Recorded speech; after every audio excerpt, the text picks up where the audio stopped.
tayo bumaba. Yung truck, kung natatandaan mo. Dumating yung truck Dumating na yung may truck na dalang bigas. magbababa sa atin.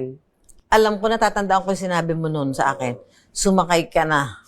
Maunang ka na, tinulungan pa niya ako sumakay sa truck. Sa truck, nagpaiwan ako. Oo.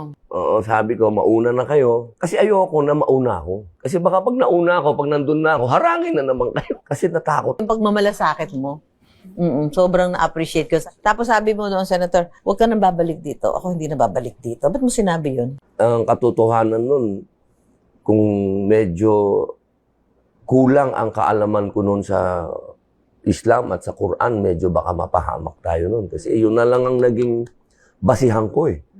Yung rules of war eh, ng Islam eh. Yun na lang yung pinangsasangga ko sa kanila. Bawal to, bawal tong ginagawa ninyo, bawal yan. Sana sila, Nen! Salamat sa Ginoo!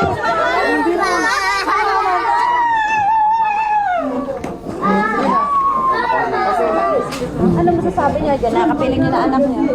Nagpapasalamat ako ng maraming salamat po.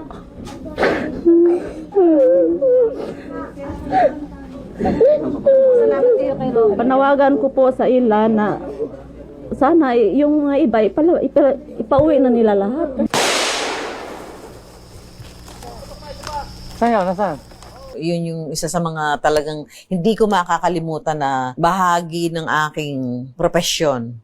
Dahil nga yun yung pagkakataon na parang, ang alam ko parang nalagay sa alanganin yung buhay ko noong mga oras na yon. Danger talaga yon.